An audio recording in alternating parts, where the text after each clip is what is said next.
Arsenal have beaten Portsmouth 4-1 and are now into the next round of the FA Cup. We're going to look back at the game and the hat-trick for Gabi Martinelli after what has been a turbulent week for him off the field. We're then also going to look at our past game against Liverpool. Was this 2 points dropped, or were we really under threat from Liverpool in this big game? We're also going to take a look at the most recent news that Per Mertesacker is going to step down in his role at the end of the season. What changes do we think this will bring for our youth system, and what do we need to compete with other clubs such as Chelsea and City? All of this and more to come on episode 36 of Red Lines and Half Spaces.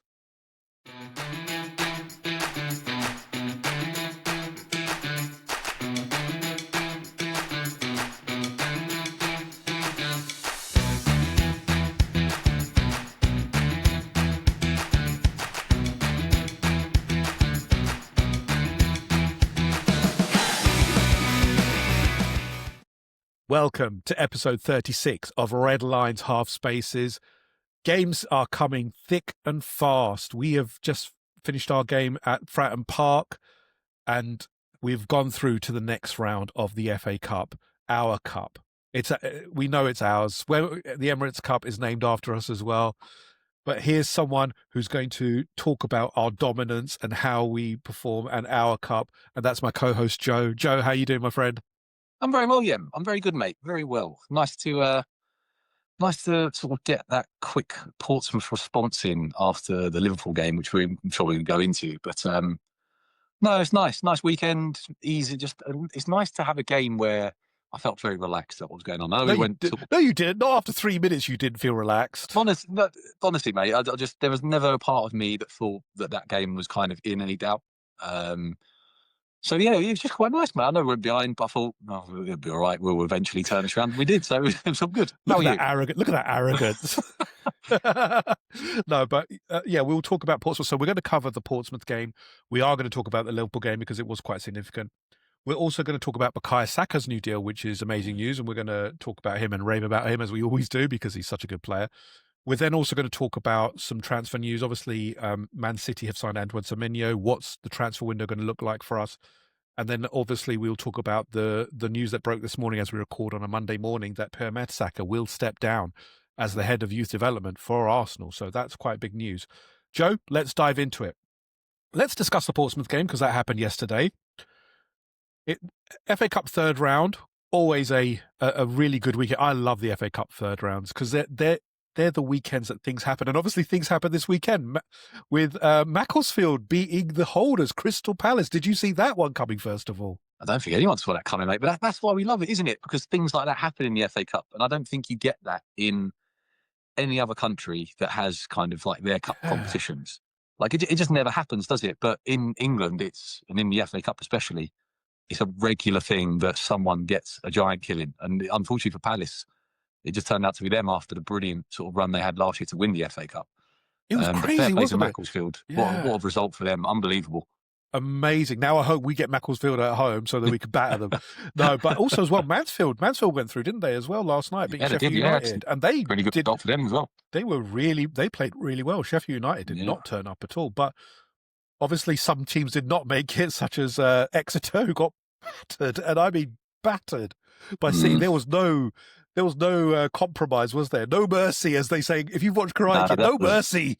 That was ugly, wasn't it? I've not seen it, but I mean, that's like a FIFA scoreline when you put the difficulty down and you just feel like scoring some goals. But City are capable of that, aren't they? I'm not being funny. They've got so many good players that they're more than capable of. But how do you respond to that? Look, there's a little bit of thing where you have a bit of respect, don't you? Sometimes for the game is done. We're not going to be hurt. Let's not make it a humiliation. It was kind of humiliating, wasn't it? Yeah. I know City are top I think side, in those games, a lot of the time you see sort of the bigger teams sort of ease off, don't they? They get to sort of 5s and 6s and think, okay, let's just sort of keep ball. But City just, no, we'll keep going. We will send this lot packing and make it very embarrassing for them. But I think fortunately for them, obviously the Macclesfield result kind of overshone everything else that happened, so it's just kind of been forgotten about, and they can go on their way. And United are out as well. United are out as well to Brighton. I mean, what happened to the Darren Fletcher era? You know, it's all you. I mean, that hair is just going to keep on growing, Yen. I don't ever see this man ever getting a haircut. Not for I five. can't see No, United getting three results in a row. We've said it. 5 games in a row in the Premier League is 5 wins in a row is nigh on impossible, even for top teams as well. So it is difficult. Your hair, mate, is gonna. You have to find a way to manage that. But the funny thing is, I saw a thing this morning, Yen. Basically, Man United will play 40 games this season, which is the absolute minimum that you can play as like a top flight team. So they went out in the first round of the League Cup, went out in the first round of the FA Cup, no European football when they're 38 league games. So they should have no excuse. They should have no excuses whatsoever. Because Michael Carrick's been revealed as the top dog, isn't he? Apparently, he's going to get the job. I saw this morning. So why is it right? We'll go. Let's. I know we're sidetracking a little bit, but this is too interesting. Man United are too interesting because it's a soap opera down there. Why haven't they got it right, Joe? What is it about? They want to retain this United DNA, but you can't have dross managers coming in, because everyone who's come in has not done it for United. It's where they are now from, and we take it from the Sir Alex Ferguson era because that's the era we grew in. It is a pale comparison, isn't it? Yeah, I mean, if you have a look at who's kind of gone in there, they've not. I mean, Mourinho was in there. They've had good managers in there. Very good international Van Gaal, Ralph Rangnick. That's what I mean. And it's just it's got to be something at board level. I mean, it has to be, because that club at the moment, it just seems kind of rotten to the core, doesn't it? Really, like there's nothing really there that you can grasp onto and say, right, we're going to focus on that, and that's going to get us out of this problem.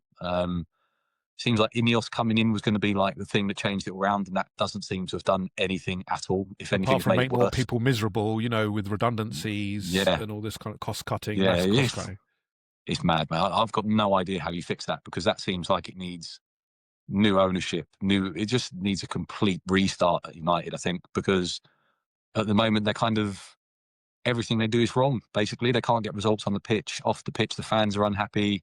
There's obviously manager upheaval every few years at the moment. So, a lot of work to be done to turn that around. Well, we don't care. Really unfortunate. Very unfortunate. We are not unhappy at the downfall of Man United or that they're languishing. Serious face. If you're not on YouTube, we're doing our very serious faces right now. Yes. Joe, let's talk about Arsenal. Yesterday, Portsmouth away, Fratton Park, cold, rainy, foggy. Everything was there, because if you watch it on TV, the fog just descended all of a sudden again, didn't it, at points? It was like a light fog, like dusting, I would say. But ran out 4-1 winners. Good outing, lots of rotation. Let's talk about the initials, the team lineup. So you had Kepa Arrizabalaga. I was so used to saying David Raya. It was Kepa Arrizabalaga, Ben White, Christian Norgard, who came in at centre-back, Gabriel, who started, Miles Lewis-Skelly, who needs the minutes, given now that Hincario Capio, we've had the unfortunate news that he has got a hamstring strain. We don't know how long yet. There are some conflicting reports that it might be good news, but with Arsenal, you can never put stock in that. Midfield, very attacking, of Marino, Eze, and Ethan Wanyeri, who got a rare start. And then up front was Martinelli, Madueke, and Gabriel Jesus. Joe, the lineup, lots of rotation. We knew that at centre-back it was going to be a problem because we didn't have anything. Pretty much we've got injuries galore at left back, especially at the moment, haven't we? But how did you feel about that lineup and the rotation? Really happy with it, mate. For these sort of games, that's the lineup you want to see. When I checked it on the Sky Sports app and it says 10 changes, that's exactly what I want to see. We've got the squad to do it, haven't we? We can. I mean, a lot of people commented on yesterday that sort of second string 11 would do quite well in the Premier League if they play together regularly and work together, and obviously got the minutes. But no, I'm really happy with it. I think players that needed minutes got them. Obviously, people like Madueke, Eze, Martinelli. Good to see Ranieri in from the start as well. Thought we had a good game. But no, the lineup was what I wanted to see, mate. Most of the players who we wanted rested were rested, like your Declan Rice's, Bukayo Saka's, people like that. Ideal world, Gabriel wouldn't be playing, but given where we're at the moment, that's kind of understandable. And obviously, once the game was safe, he got sort of taken off anyway. And I don't think he exerted too much energy in the game. So, no, for me, mate, it was the perfect lineup for that kind of opposition. Yeah, I agree. I think I was glad when I saw the amount of rotation. It was the maximum we could have done, isn't it, really? Mm, Unless you're willing to risk Marley Salmon, which it was great to see him, and we'll talk about him in a minute, mm, but you didn't want to risk that. You still have to have some level of respect for Portsmouth. mm. They're not a top level team, but you still have to be respectful of what they could do. And so it proved, Joe, because within 3 minutes, Portsmouth went ahead. What happened here? I think it was cold. It was, it's not our usual conditions. The pitch was definitely not Premier League standard. We could see that.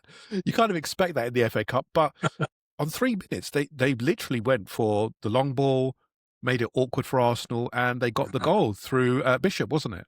Mm. Yeah, I mean, it's a bit of a sloppy one from our standards, but it's what you kind of expect when you've got a centre midfielder playing at centre back. You've got Ben White coming back. His team's obviously been injured. So it's going to happen. I mean, they'll be disappointed. Of course they will. You can see when the shot comes in as well. Kepa does a terrible job of that. I mean, he saves the shot, obviously, but he doesn't do anything with it. Just pushes it straight back out to their centre forward, who's left with a tap in, really. But you can see when that initial shot comes in, the back line, we're not in that kind of line that we normally are. You can see Gabriel's significantly deeper than Norgard. You've got Lewis Skelly at left back, who's kind of in between the two, and it's just a bit all over the place. And at the start of a game like that in the FA Cup, with that atmosphere, things like that can happen. Disappointing from us, but ultimately it didn't prove to be too costly because we came back fairly quickly into the game. And so we did. 5 minutes later, we got a corner and set piece again. Ole ole. We can't help it, can we? But good goal, Martinelli. His first header on goal. Really well done, wasn't it? Really nice. That glancing header that you want, the perfect kind of header, glancing diagonally down into the bottom of the goal. But Portsmouth have got a weakness at set pieces. We knew this pre-match, but really good to continue our run of getting good set piece goals. And again, when we got back quickly. I think the deeper the game got, the harder Portsmouth would be to break down. I think if it had gone too long. 5 minutes afterwards, perfect response, wasn't it, Joe? Yeah, I think you've got a bit excited, Jem, because you're speaking about the 2-1 goal from Martinelli. Oh, yeah, sorry. It was it's okay, Jem. You're very excitable on a Monday morning. It's absolutely fine. I am. You know what? It's a Monday morning. I get energized. It was the own goal, wasn't it? It was the... Yeah, it was a cracking corner from Eze. Put it right into the danger area, which I think Eze and Madueke, both from set pieces, are really good. Both put in sort of consistent deliveries. I thought Madueke had a good game, but we'll talk about his incident. Yeah, he did, didn't he? Yeah, but no, it was a good ball in, bit of chaos, ball fumbling around. And it's that classic thing again of, yes, Portsmouth do have a bit of a weakness at set pieces, if you like, but it's that thing again of thinking Arsenal have got a set piece, and straight away they're all on edge, and that's what that kind of scramble is. You can see everyone's very sort of, oh my God, get it away, get it away, get it away. It's intimidation. It's intimidation, isn't it? Yeah, because you know what's coming. But no, whether it was Norgard or an own goal, who knows, bundled it over the line. But that was what you needed. You don't want to give Portsmouth or any team really that kind of time to sit on a lead and build into the game. Yeah. So to hit them back so quickly is really deflating for them. And then from then, obviously, our confidence grew. Yeah, and then obviously we go back to the second goal, which I did make a mistake, sorry. But again, Martinelli, the first goal was really well done, wasn't it? It was a beautiful header, another set piece again. They struggled throughout with our set pieces, didn't they, really? I think every one of them, we really did cause chaos for them mostly, didn't they? And again, Madueke, really, really good delivery. That's what you want. You want it so that, if Bukayo Saka or Declan Rice are not there, you've got consistent corner takers that are going to deliver, isn't it? That's the goal, isn't it? Because in the past, we've been used to, me and you, Joe, have been used to, low balls into the area which didn't work. They didn't miss the man, etc. I thought it was another nice delivery, and that's half of it, isn't it? We know it's half of it. Good delivery, put it right onto the keeper, make it awkward, and let the players in the box do their work. But great goal by Martinelli to get the second goal, wasn't it? Yeah, it was a cracking header, mate. And that corner from Madueke, it was perfect because it beats the man at the near post, but then it's just enough that the keeper thinks he can come and get it. But obviously Martinelli got a great little sort of handout, if you like, just pushed himself away from the defender to give himself sort of half a yard. Yeah. And he's a cracking header to flick it in. But we know Martinelli's capable of that in the air. He's brilliant in the air. We've seen it before, like when he first burst into the team. I've always remember those crosses from Kieran Tierney flying in. Yeah. And Martinelli just scoring brilliant headers. And that's how he opened his account for us when he first joined. So we know he's capable of that. And it was good after all the noise of Liverpool to see him sort of getting on the score sheet and putting his name into a better light than how it ended at Liverpool. So, Joe, then we got the next incident that occurred was obviously the penalty. Now, this was obviously won by Madueke, really good dribble. He just causes so many problems, but won the penalty, decided to take the penalty. Oh, God, this was not great. He beat the keeper, you can say that. He beat the post as well completely because it went really wide. Joe, how did you view this one? Do you know what, he got the penalty really well. Brilliant what he was doing all afternoon. He was just driving at his man. Defender didn't know where he was going, left foot or right foot. Brilliant. Really, really good. When he stepped up to it, I thought, do you know what, if he hits this like he did for the 2 goals he got in the Champions League, I thought this could be a lovely penalty. But as he ran up, as soon as he did the little stutter, my heart sank because you knew what was coming. And he just very feebly sort of dragged it round the post. And I was just like, it was awful, wasn't it? He literally had half a goal to get to, and he put it so wide. I mean, I know a lot of players do it now, Ian. A lot of players do the little stutter, waits for the keeper. But I just don't understand why they do it. Just smash the ball. Like, no, but I don't mind it. Look, he beat the keeper. The keeper dived. He literally had that half goal to put the ball in. He still missed. So look, love Madueke. Look, again, I'm not going to slay him because I think he had a really good game as well. I think he was dangerous. He was the one causing a lot of problems, create a lot of instability in the Portsmouth defence, which is what you need.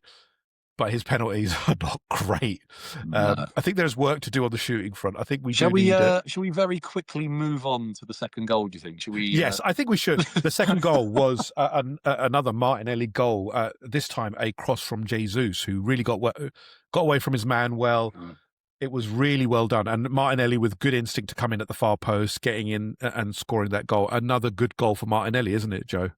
Yeah, this was a brilliant goal. I mean, it's from was it MLS took the quick free kick? Yeah, MLS took the quick free kick into really good Jesus. From him, showed sort of real good sort of in-game intelligence there, playing for Jesus. And what a ball from Jesus. I mean, that is just begging to be put away. And it left Martinelli with a really easy finish. Yes, he's got to make the run.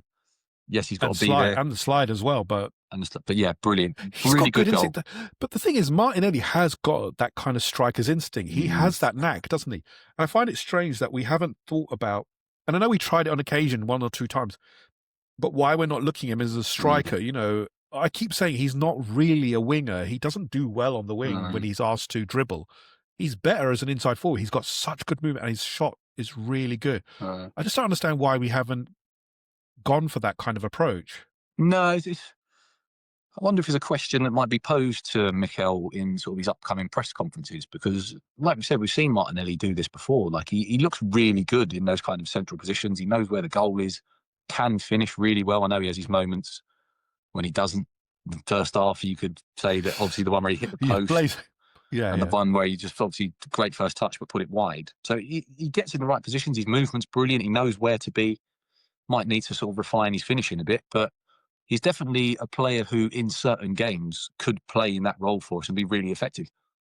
Yeah, I think so. And then it proved he got the hat trick, another header. But this one was a weird one, wasn't it, Joe? It was kind of like he was facing the wrong direction and kind of arched his head back to get it in. But again, it's great instinct, isn't it, Joe? Yeah, that's exactly what it is. Yeah, I mean, it's just an instinct, just to kind of flick your head at the ball and just help the ball on. Because again, it's another brilliant delivery from Madueke, really pacey into that near post area. And when the ball comes in with that sort of pace, you don't really need to generate a lot of power in your header. You just need to get good contact on it. And that's what Martinelli done. And unfortunately for the keeper, it was at him so quickly, there's nothing you could do about it. Yeah, and obviously that helped us to finish off the game. But another good point was obviously, there's 2 good points. The return of Kai Havertz coming on and looking very good. I have to say the movement, look, he didn't score a goal, but he created the positions for it, and he's not match fit. So, you're looking at him thinking, wow, what have we missed? And again, we have talked about Victor Gyökeres, and the Victor Gyökeres problem still is a bit of a problem.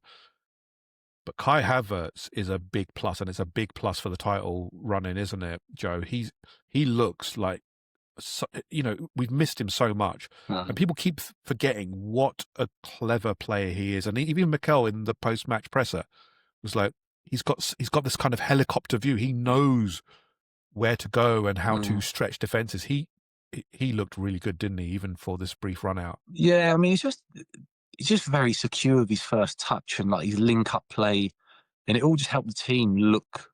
There was a much nicer flow to what we was doing once he was up there and kind of getting the ball. He played a lovely little ball through. I think it was to Madueke, was it? Where he played it inside the fullback, and Madueke got to him. Probably should have done better with it, but really encouraging. And it would be really nice now. Obviously, we've got Kairat Almaty, haven't we, coming up in the Champions League, to eye that up as a starting game for him. Maybe get a few substitute appearances for them, but that'll be hopefully a nice kind of a light run out, if you like. But it's massive now, isn't it? We've got 3 strikers. We've got Victor Gyökeres, to me, is the third choice. Gabriel Jesus, second choice. Still questions. I don't think he had an amazing game, Gabriel Jesus, in this one. And Kai Havertz is your starter. When he's fit, to me, Kai Havertz is the starter. How do you view the striking hierarchy at Arsenal? Does what I say match with what you do? Yeah, I think so, mate. I think Gyökeres has had a lot of chances and he's not done enough, I think. He's still going to be getting the minutes whilst Havertz works himself back into the team. I don't expect Havertz to go straight in now and be our main striker. We need to give him a bit of time just to kind of work off the rust and obviously get himself back into sort of match fitness. But no, I think we need something, mate. Jesus, he's been okay since he's come back, but we know what Gabriel Jesus is, and he's not going to be a striker who can fire us to a Premier League title. Between the 3 of them, we might have enough to get us there because all 3 have got different attributes and can contribute in different ways. But no, I think you saying that Havertz eventually, if everyone's match fit and on the level playing field, I think it's a no-brainer. Havertz will be first choice. Yeah, and I think we do need to review our striking options at the end of the season. It just doesn't feel quite there. I think we have got questions over, do we have a true striker? And I like the links of reports with Julian Alvarez. I really like him as a striker, but let's see where that ends up. But Joe, we're through to the 4th round. Obviously tonight the last game is played, Liverpool-Barnsley, then the 4th round. What do you want in the next round? Do you want a Premier League, or do you want to get the Mansfields and the Macclesfields? How do you view it? The lowest team possible, yeah. We've got so many fixtures at the back. I don't go in for this. I love a romantic tie against Spurs. No, I'm not interested. Give me Spurs the are easiest... out anyway. Spurs are out anyway. Oh, whoops, sorry. What? Sorry. Oh, Joe, what have you done? Spurs are out. They lost on the weekend again. No, for me, I want the easiest opposition possible. I want another game where we can go, do you know what? Let's play Marley Salmon from the start. Let's rotate away and let's just play the sort of rotated 11 and keep first team. But you know what's going to happen. You know what's going to happen, don't you? We're going to get City, aren't we? Villa away, maybe. There'll be something like that. Yeah, I'm sure. It will definitely be. But obviously through to the next round. Great to get this out of the way. We've got a tough week, obviously coming. We've got the League Cup with Chelsea away. Then we've got Nottingham Forest away. Then we've got Inter away. So it's all away games at the moment. But Joe, let's go back to our last Premier League game on Thursday on a cold, wet Thursday in North London. Did you go? You went as well, didn't you? Both of us went, didn't we? I did, mate, and it was. It wasn't Baltic what we predicted. It wasn't Baltic a performance that was going to, give us some warmth and get the energy, and all it was a very damp, miserable affair, and that was just on the pitch. Oh God, yeah. So the ended up Liverpool 0, Arsenal 0. This was I'm really deflated over this performance, Joe. I don't know how you feel, but I felt that this was a chance for us to come out and make a statement. City had drawn against Brighton the day before, and as we see Joe's cat, what's the cat's name? Don't mind Elvis. Elvis, what a name! Classic. but we had a chance to make a statement and to go 8 points ahead. And Liverpool had not been at their best, granted, but we had the chance, didn't we, Joe, to go ahead? And I think we felt really flat, didn't we? The first half was sorry, this was the big thing for me. I was just like, in years gone by, we've seen Arsenal do really well in sort of big six fixtures. We had a really good record for a while. But when we come into games that were big games, games that were needed to win, they could be a West Ham away, they could be a Bournemouth away, they could be a Brighton at home. We was always found wanting. We never did the job. And I really thought, do you know what? Liverpool obviously had a few injury worries, no Ekitike, Salah at AFCON. This is a real opportunity for us to make a statement, not only in a big game, but also against a big opponent. And I thought it would have ticked a lot of boxes. It would have really kind of made us view this team in a different light. We're doing well, don't get me wrong, but there could have been a real kind of watershed moment where we go, wow, Arsenal do mean business. Look what they've just done there to go 8 points clear, beating Liverpool. What a message they've sent. And we just didn't get any of that, I don't think, mate. I thought we looked really kind of clueless, lacked creativity, lacked intensity. And it was just a really, really disappointing performance. And if we was to kind of look back on the game and kind of talk about the moments, I couldn't really tell you any. Like, it was just a very, very boring affair, wasn't it? I don't really remember either keeper having to make a good save.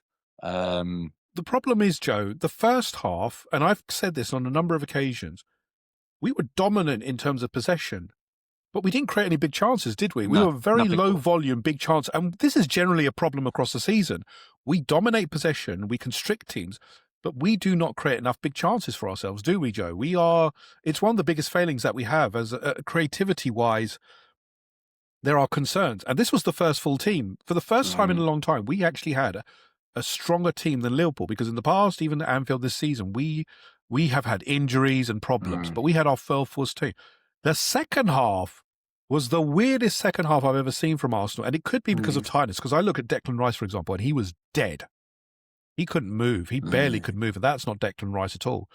But it looked like Liverpool just came out on top of us. They were winning second balls. We just looked lethargic, lacked any spark at all. Do you think that the tiredness has just caught up? I mean, we've had a pretty intense schedule across the Christmas break. Potentially. It had to catch up at some point. It could be that. I think Liverpool, I think they kind of just, obviously they didn't have a recognised centre forward today. They had Szoboszlai and Wirtz kind of alternating between that kind of top end of the pitch role. But ultimately they had just a load of midfielders, didn't they? They had 4 defenders and 5 midfielders playing. So I don't know whether it's a case of them just kind of overwhelming us, and obviously we couldn't get our game going because they outnumbered us massively in those kind of central areas. We weren't able to get our passing game going because they was able to block off a lot of the channels that we normally use. I don't think we moved the ball anywhere quick enough like we needed to, but I think you need to give Liverpool a bit of credit because they've obviously been struggling, and they came out of the game plan in the second half and we had no answers. There was absolutely nothing we could do. Neither team had a shot in the second half, I don't think, really. It was awful. I mean, Liverpool had no shots on target, which is obviously a very unusual stat for them considering their attacking prowess. But I just thought the way Liverpool was set up, how they were looking, this was the chance for us to really deliver a statement. And the second half was so abysmal in my eyes that none of the changes worked. Liverpool were first to every second ball. It just felt like we were almost we were a step behind them in terms of how we were moving. It just felt really poor. Yeah, unfortunately, I think the changes we made, like, none of them actually addressed what was going on in the game. Like, our midfield were being completely overrun. The defenders didn't have outballs. So changing your wingers, changing your centre forward, okay, like, you're changing players, but it doesn't change the problem. So ultimately, it was never going to create really any difference because we wasn't addressing the issue that we was having. What was a bit of a concern for me, right, was just how bad Miles looked in this game. I know it's difficult coming into big games once kind of as a sub off the bench, but my word, he looked well off of it. And Frimpong, And this is the problem. If he had more better end product, then my word, that could have been disastrous for us. And this is the concern, because obviously coming up is Nottingham Forest. Well, actually, Chelsea in the week. Esteval will go up against Lewis Skelly. Lewis Skelly needs to find some of that form from last season. I know it's really hard because he hasn't played enough games, but he's getting game time now. This is it. He will have to find that form pretty quickly because we need him this week. You know, we got Chelsea this week. Then you've got Nottingham Forest. Nottingham Forest they have fast wingers as well. And then you've got Inter Milan. He will be playing all of those games because we have no choice. We have no left backs at the moment. He will be playing. So he's getting the game time that he wanted. He's got to find himself very quickly. But Joe, we're still 6 points ahead of City. That's the silver lining here. I just thought this was the chance. And I was ultimately really disappointed with the team. And I don't think we'll ever find out the true reason for that lethargic second half. It certainly wasn't. Liverpool were miles better than us in terms of their work rate. I think we just dropped. Zubimendi and Rice looked absolutely off it completely. But, you know, again, we didn't get beaten. It's just, that's the only good point we had. But Joe? Look, I tweeted after the game, mate, or I think it was before the game, sorry, that until Arsenal win a game like that, there's always going to be questions over their credentials of what they can do. It frustrates the life out of us as fans that obviously people lump on Arsenal and say, oh, they're bottle jobs and all this. But when you produce performances like that in games of that magnitude, you deserve kind of to face a bit of scrutiny, maybe not get called bottle jobs, don't get me wrong, but you definitely deserve some scrutiny in that because people say, well, we're asking the questions and you're not giving us any answers. So yeah, I just hope, mate, that this isn't something that we look back on towards the end of the season. We say, oh, it's all getting a bit tight. What if we'd beaten Liverpool and all this sort of stuff? So no, it's frustrating. But like we said, if we take it away, City drop points that weekend. We obviously drop points as well, but they've not gained on us. So it's another difficult game out the way. We're still 6 points clear.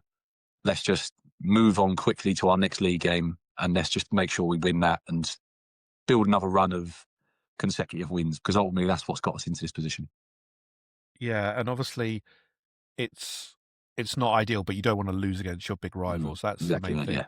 Joe, let's just take a quick preview at our next game, which is obviously Chelsea away in the League Cup semi-final first leg.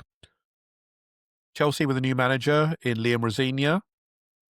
It'll be interesting. How do you see this one going? Because again, are we going to go full strength in this one? This is the problem that we've got. Where do we prioritize? Because we've rested some players on the weekend. We've got Nottingham Forest this weekend, a tough game. Look, Nottingham Forest are not up the table, but we know Forest last year was a pretty awful affair, and we need to get better. If we're going to win the title, you have to beat Forest this weekend, for me personally. How do you prioritize this one, and how do you make up the team for you personally? How does Arteta approach this? I think my approach would be play a very similar 11 to that FA Cup game, to be perfectly honest, because for me, I would prioritise the Nottingham Forest game over this Chelsea game. So even if that meant, if Arteta went, do you know what?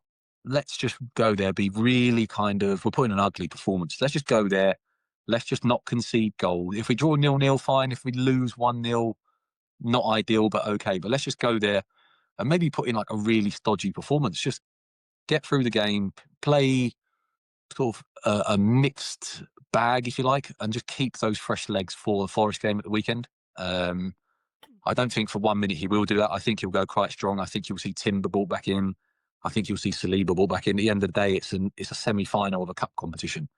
So I think you might get a bit of a mix of FA Cup and a bit of sort of first 11. I think he'll play the strongest defence. I think he'll go Raya, Timber, Saliba, Gabriel, MLS. I think he'll do that.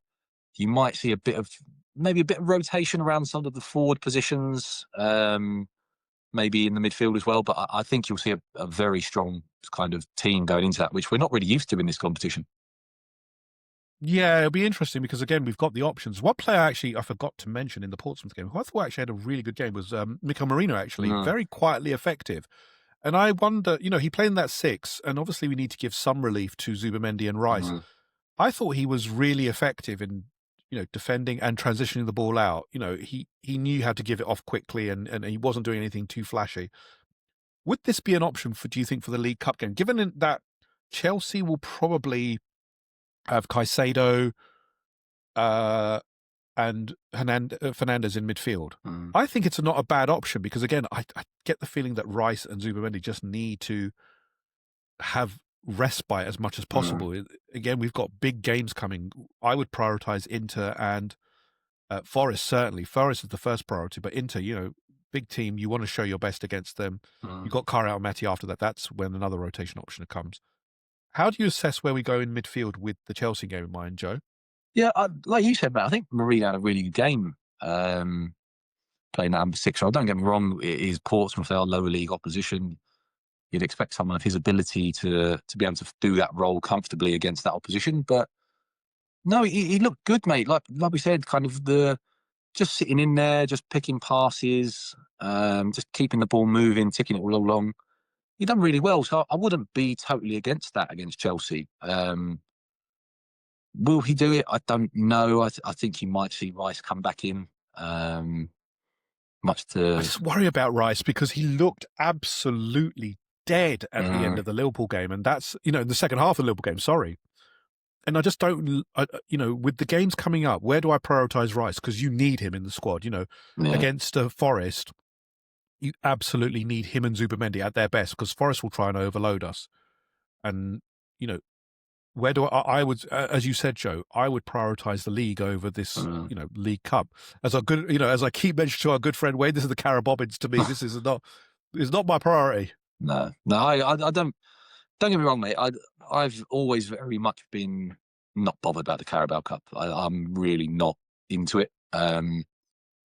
But essentially, you're 2 games away from lifting the trophy, really, aren't you? If you get a couple of wins, No. it's it's a hard one, mate. I mean, if it was the earlier rounds, you'd go full rotation, don't worry about it. But you're so close to that final and so close to potentially experiencing silverware. This team that haven't done that together yet. It, it's a difficult one, mate, and that's why I think you'll probably see a little bit of a mixed bag, maybe. Like Madueke, he could probably play the game against I his old think he, club, give him a start 'cause he looked quite good at the weekend. I wouldn't be against keeping Martinelli in the side after he scored a hat trick. Let him go again, rest Trossard. So yeah, we've got options, mate. And again, us trying to pick an 11 is very difficult, and that's not something we're used to. So it's a nice change, and hopefully Mikel just finds the right balance where it won't have too much of a knock-on effect for games like Forest. yeah, absolutely. But Joe, let's turn our attention away from the matches because they're still coming and we're going to do more shows, obviously. But great news this week that it has unconfirmed reports, but pretty much the reports have been given by the biggest journalist, David Ornstein, Sammy Mockbell of the BBC, etc., that Bukayo Saka has agreed a new 5-year deal with Arsenal. This is big news. He will become probably the highest earner at the club, but that's rightly so, I think, Joe. How are you assessing this? Because this, for me, is great news to tie down our best player for the best years of his career. Yeah, like it's brilliant news, mate, isn't it? For long gone are the years of our best players going to the likes of City, United, Real Madrid, Barcelona. Saka's gone, no, this is the club for me. This is where I'm staying. I can see the route that this club is going in. We're going in the right direction. I want to win things. I'm going to do that at Arsenal. Like you said, absolutely right that he gets becomes our top earner. No one deserves that more than him. He's been our go-to man now since he broke into the side at 18 years old. He has been gradually becoming Mr. Arsenal for us here. Whenever we're Well, he carried us. He carried him. He carried the team for a while, didn't he? Do you remember that season yeah, where he absolutely, mate. That's literally what I'd that it say. was Every all him, time wasn't it? this team has needed someone to step up or has needed something to go for us, Bukayo Saka's been the man, be it a cross, be it a goal, be it a moment where he does something. He has been that man for us. And there's no one more deserving of being the top earner at Arsenal than him. And I don't think you'd find anyone who would disagree with that, to be honest. No, absolutely. He's an outstanding servant. He's also, some American fan channels have rightly tagged him as the franchise player, which if you're not aware of it, in American football, the franchise player is literally the showpiece of the organization. In this case, Saka for Arsenal. I think that's absolutely right. He does everything right. He literally embodies the values of Arsenal. I think personally, you look at him, that's the model footballer. Never in the spotlight, only does it when he's talking on the pitch. So you never see him off the pitch having issues, etc. It's always people love him, whether it's England or Arsenal. Everyone loves him. He's not experienced. We all knew what happened after the Euros and that final and the absolute disgusting behaviour of some fans. But the majority showed their true colours, letters, support. He's loved, and Arsenal fans absolutely adore him. He is our star boy.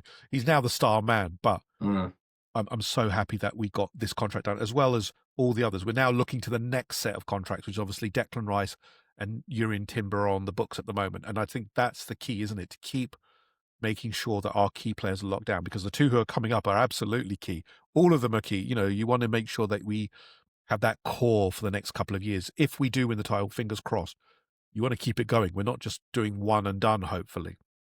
You want to keep the momentum going, don't you, Joe? That's the key to having a good elite club, isn't it? Yeah, absolutely, mate. And it's funny you mentioned the core, because whenever we mention the core at Arsenal, I always think back to them years when we had the British core. And I don't know if you remember, but it was like Carl Jenkinson, yeah, oh my God. Callum Chambers, Carl, Alex Oxlade-Chamberlain, and I was just all these kind of, don't get me wrong, just players who are below a level of what we're used to now.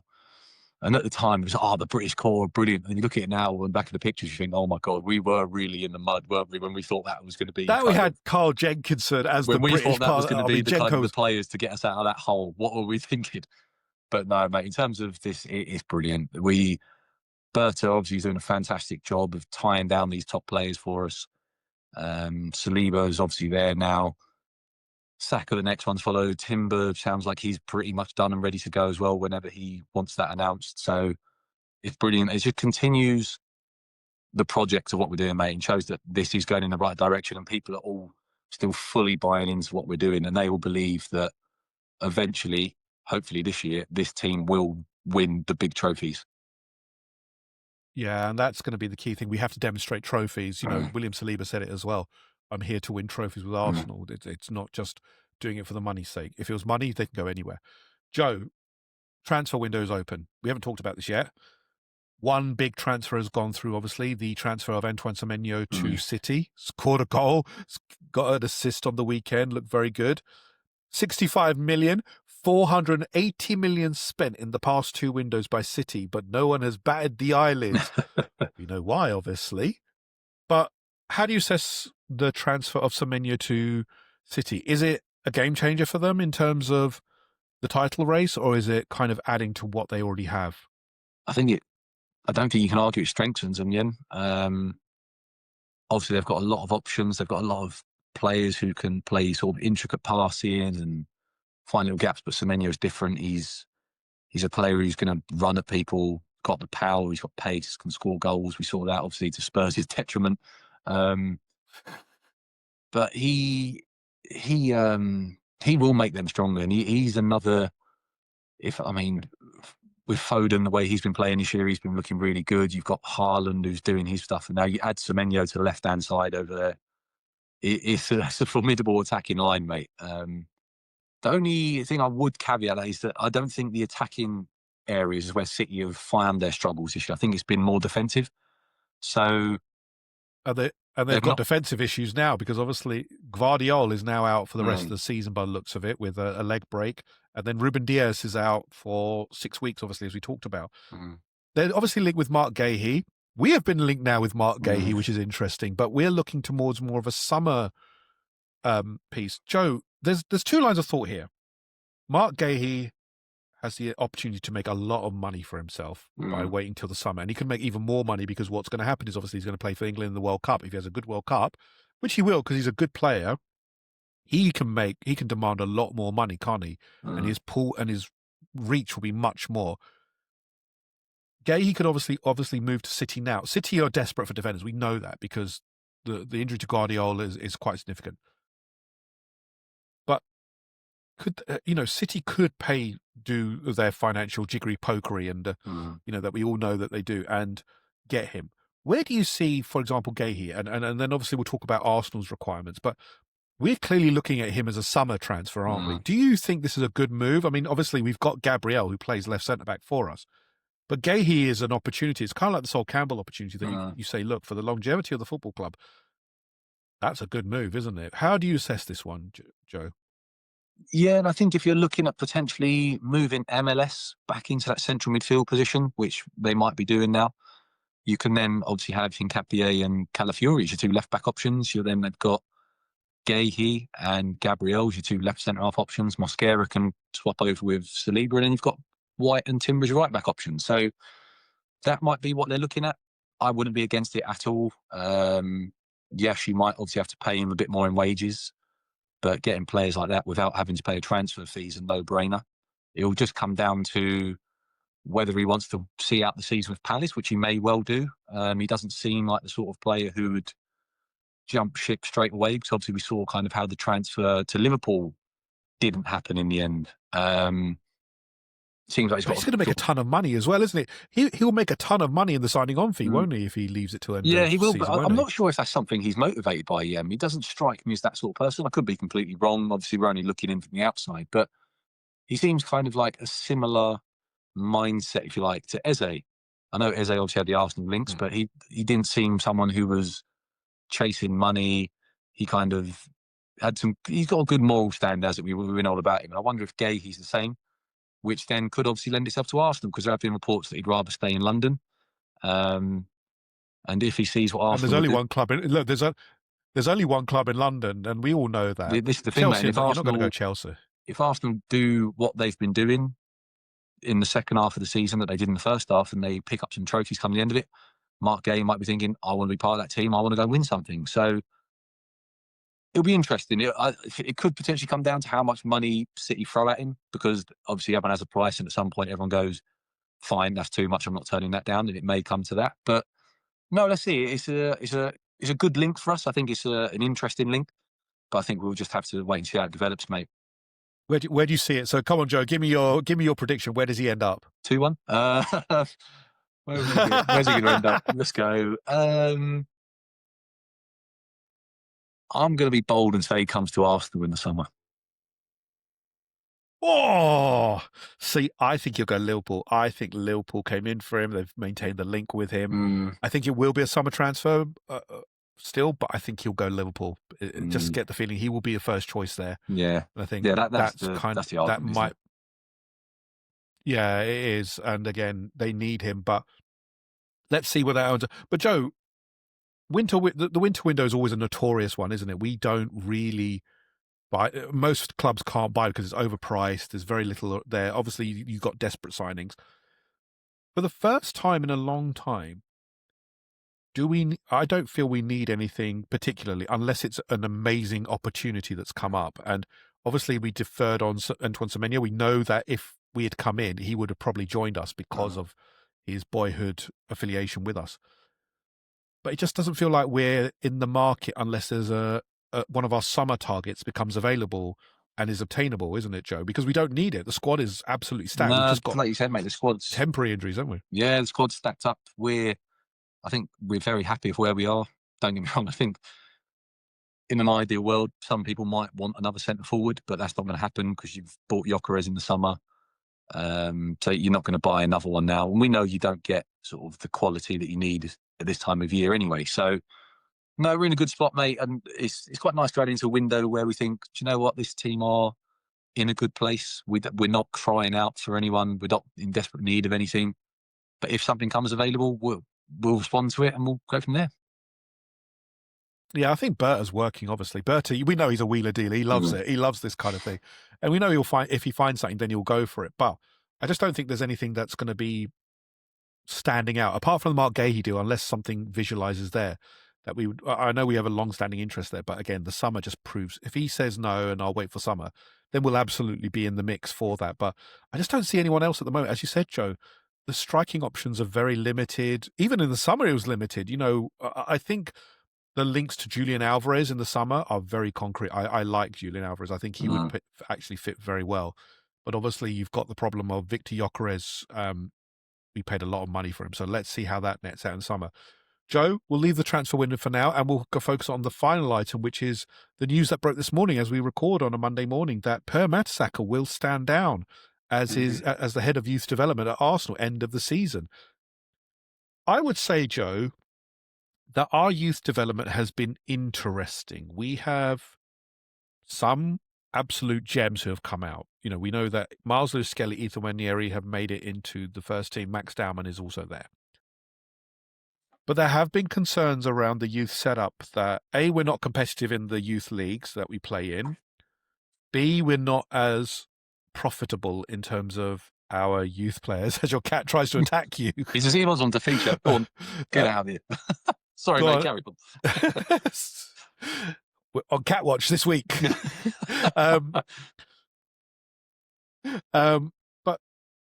how do you view this one, Joe? He's a club, he's a club legend in terms of what he's been. He's been at the club for a long time, and he's been part of our DNA. But the youth setup has had a few problems in terms of its lack of competition and viability as a long-term production line. And I hate saying that, but that's what it is.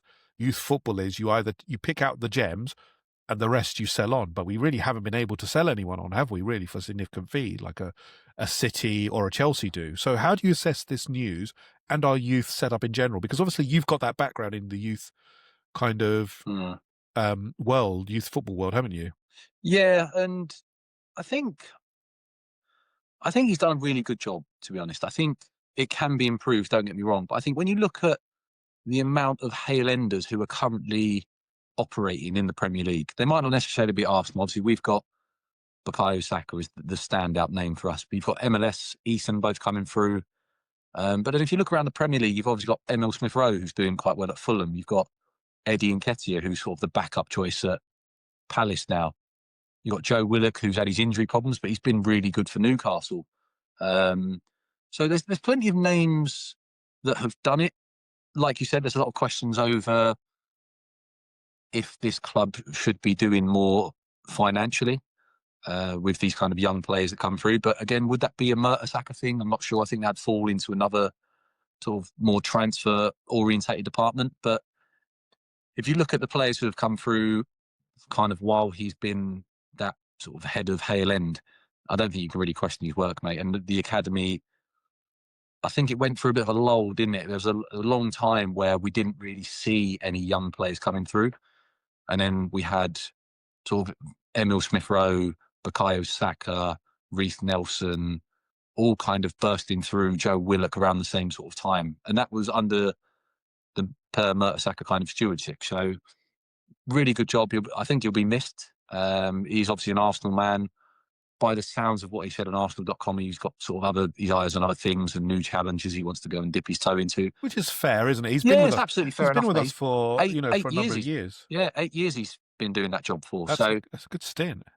Hopefully we just get someone who, again, can continue the good work he's done. Hopefully they have an Arsenal link. I'm sure Arteta will have a say in whoever it is they do bring in. So, yeah, hopefully there can be a bit of continuity around who his replacement is. And I wonder if part of him staying till the end of the season will be to kind of enable that transition to someone else. But it'll be interesting to see, mate. And like we said, if we can continue the good work he's done, then we'll be absolutely fine. But I'm sure there'll be some Arsenal fans who think that this is the end of the world and our youth setup, as you know it, is over. Always is. But also another piece of news that I forgot to mention was obviously we have now hired a new throwing coach because we want to make those differences in all the key areas. So Thomas Gronenmark has joined Arsenal, and obviously he was Jurgen Klopp's throw-in coach. This is going to be interesting, isn't it? Because this is almost like adding those bits that, those holes that we have, because we know we do throw-ins, long throw-ins, so that's not our problem, but we can't throw in to save our lives. No. Compared to Coyote or etc. So how do you view this one? This is an interesting one, isn't it? It is, mate. And if this long throw coach comes in and just says, we're not doing long throws anymore, I'd be more than happy with that, because our long throws, I know a lot of people talk about it, they're terrible. We can't even throw the ball far. They are terrible. It's just a bit of it's a normal throw. It's like it just goes high and it loops, doesn't it? Mate, it loops, terrible. doesn't it? It is absolutely terrible. So I don't know what this bloke's going to do, and is he got some sort of gym routine that's going to turn our long throwers into? Well, he's going to get look, Declan, pop up, get your forearms pumped up. That's it. I mean, get your forearms working. I don't know what his technique will be, but our long throws are they've been built up in the media to be something they're absolutely not. We are terrible at long throws, but for some reason everyone seems to think that we're good at them. So I don't know. I don't know what he's going to do, but if it's something that, again, it's another route to a goal for us and something that can make us more dangerous, then yeah, why not? This is what's great about Arteta, is that he looks at everything, doesn't he? He looks everywhere to find those sort of 1-2% differences. And this could be one of them, mate, that come the end of the season we might go, wow, there's a couple of throw-ins that have won us games, or a couple of routines that have come off, and it might be something that ultimately wins you something come the end of the season. Yeah, absolutely. We're looking for those 1-2%, as you said, Joe, and that's absolutely what we're trying to do. Let's see how he does. If our throw-ins improve, he's earned his corner. I mean, look what Nicolas Yeovil did for us. So we look to that with interest. But Joe, I think we're going to leave it there. Thank you so much, as always. But if you're enjoying listening to us, please consider subscribing. Thank you so much to all our existing listeners who have really helped, propagate our platform. We appreciate it massively. We appreciate all your support. But for now, we're going to leave it there. Thank you so much. And we'll catch you on the next one of Red Lines, Half Spaces. Bye for now.